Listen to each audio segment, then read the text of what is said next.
Who are you? It's a tough question to answer on the spot. As in, I'm sure some of you guys are wondering, Ish, but hey, that question, what is the answer? There are so many facets to you that answering that question is a bit hard. But today, I'm going to complicate it just a little bit. Karibuni tena kwenye tuongee na Kilonzi. Now guys, today I want us to cover some few topics. But the main thing is, who are you? And this is going to be a philosophical one. I've stayed for some time without doing philosophy, so today I was feeling like Aristotle. Is it Aristotle? Hmm. Anyway, like Plato, Aristotle, and all other characters that come along. So, today, talking about who you are, I want you first to think of this scenario. Suppose we had a machine that could teleport you. So when it comes to machine A, what would happen is you enter into machine A.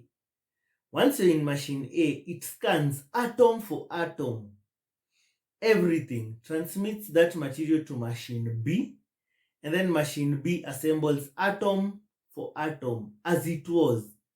Now, machine A will disintegrate again, will disintegrate the atoms that were there. They'll be used to reassemble another teleporter back or something. Now, would you enter into that machine? Just think about it for a moment.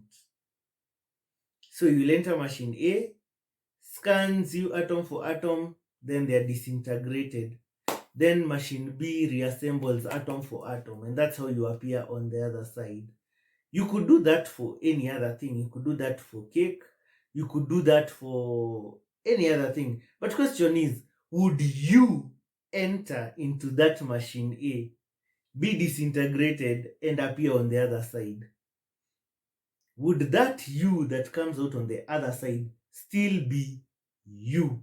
That is the question I want you to think about. So there is this famous thought experiment in philosophy. It is called the ship of Theseus. So if you have never heard of the ship of Theseus, first of all, let me give you guys a story of Theseus. Najua venye mwalimu akidivert kwa topic mlikuwa mna concentrate. Sasa ni hiyo wakati. So Theseus is this guy in Greek mythology, or in Athens. They had this hero they called Theseus. So what happened is that the Cretes had been colonizing or assaulting the Athenians. So the king of Crete was called Minos. So King Minos made a treaty with the king of Athens that every year the Athenians would send 7 males and 7 females to be sacrificed to the Minotaur. The Minotaur was a beast that King Minos had, and he had built a labyrinth for it. So the Minotaur would sit deep inside the labyrinth, and the Minotaur would be given sacrifices in the form of humans.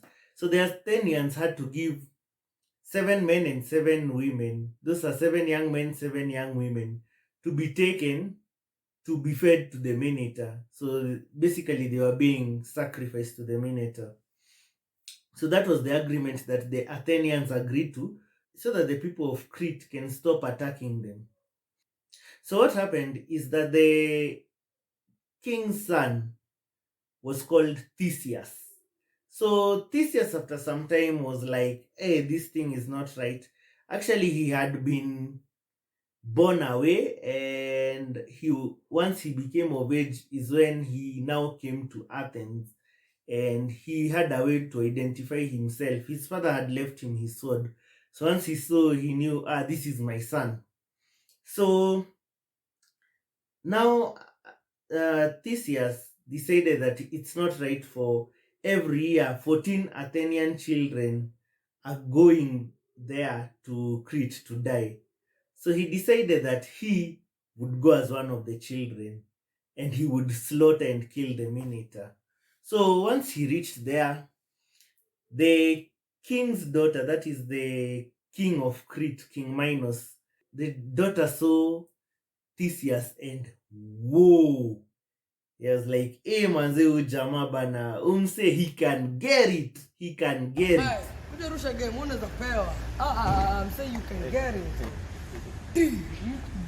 Guy, unaweza kupewa mbaya. Kuja sema karibia kuonyesha. So the daughter was called Ariadne. So Ariadne saw Theseus and she was like, hey manze, this guy bana. So now during that night, Ariadne went to see Theseus the day before they were to be sacrificed to the Minotaur. So she brought two things. One, a thread that was to help him navigate the labyrinth so that he could leave the thread and then walk with it, then follow it back. Because one thing that could kill a person was confusion from roaming in the labyrinth. And the other thing she also gave him, a sword. Manze talk of hints. If you know, you know. So, the Theseus went in with the thread and the Minotaur, and the sword. Went inside, found the Minotaur and shoop. Jamaa kaangusha Minotaur. Kaangusha hiyo kitu, killed it. So now as they were coming back, Adriane ni nani? Si pia anataka kukuja. She wants to go back with Theseus because she loved him. But in the middle of it, another god intervened, told Theseus that Adriane had been booked by another god. So, unfortunately, Theseus had to leave Adriane in one of the islands as they were returning. So, kama kawa, watu wa kamati ya roho chafu wa kusema wataachana tu, hapo tulishinda. Now, back to the story. So when Theseus returned, his ship was kept by the Athenian people. Now, the Athenian people decided that they would keep this ship on the harbor, like for all time. But then, if you know something about ships, especially those days made of wood, you know one thing. After some time, the wood will start to rot and it will need some repairs. So now, back to our thought experiment. Story sasa imeisha. This ship of Theseus was docked where it was supposed to be docked and to serve as a remembrance.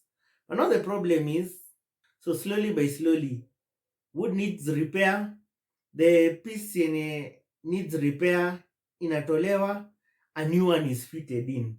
So now this process continues over and over and over. And after some time, like 1,000 years, something remarkable has happened. The ship of Theseus is there docked, but none of the wood or the original wood that was in that ship is still there because a piece comes out or is broken, repair with a new part that looks like it. Now, the question is this ship that is docked 1,000 years later still the ship of Theseus? It has been there. If you looked at it, it doesn't look like it has changed much because each part is being replaced. But the question is this ship still the ship of Theseus? So there have been many philosophical debates on this issue because some are saying yes, others are saying no. Now, which brings me back to the thing I started with. If you are to enter machine A and your atoms are disintegrated, but the information is sent to machine B, which assembles similar atoms, will the person who comes out of machine B still be you? Now, to complicate matters further, this is the question. Assume the ship of Theseus, for this 1,000 years, that somebody that they have been doing repairs, somebody else was taking off these old pieces of wood and he went and then combined them again together to form another ship of Theseus. Which one would be more Theseus ship than the other, if we can ask? Which one would be more the ship of Theseus than it? The original one made of old wood, or the new one, which is now made of totally new wood, but is the one that guys have been seeing. So these thought experiments, the best thing that they reveal to us is our perception of what we think constitutes something. Like, let's say that ship of Theseus, what is it you think it constitutes it? If you take one part from it, a small part, does it still remain Theseus ship? Or as long as you change one part, you have changed the whole thing? So these are some of the questions that are there in philosophy. I'll not be giving you answers, by the way, because if I give you answers, these are things philosophers have debated. So there are no clear answers. You have to take a position and try and debate it, but there are no clear answers to such a question. Now that brings me to another question. Suppose the teleportation device, machine A, which you enter, and then it scans the atoms and sends it to machine B, which again recombines atoms to form you. But what if machine A doesn't disintegrate you?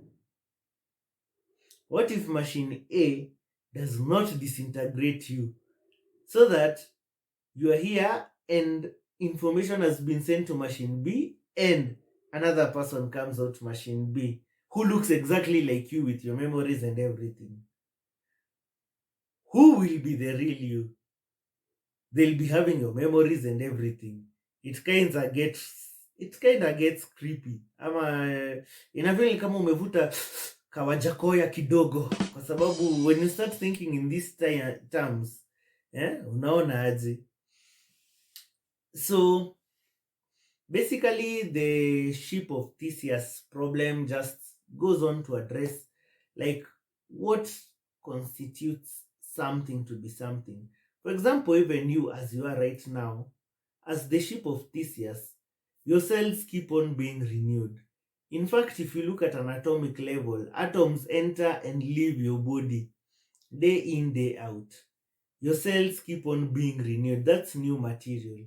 For example, when you are 10 years old, if let's say now you're 20 or you're 30, probably that's like 20 or 10 years have already passed. Guess what? You are a different person. You're completely made up of some different cells than you are back then. Maybe even different atoms that operate on that level of the cell. But you still have memories from 10 years ago. I'm sure you can remember something from 10 years ago, 20 years ago. So you still have your memories, but you have changed. Your composition has changed. So what does that tell us about you? Who are you? Who really are you? What makes you you? Is it your atoms? Is it your cells? Is it your memories? If you were to wipe out your memories, who would you be?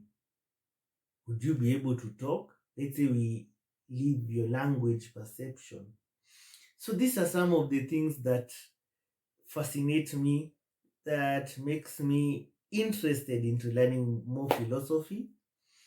Na kama imekubamba, you know what to do. You like, you subscribe, hit the like button, and by the way also hit the bell button to be notified when I release new content.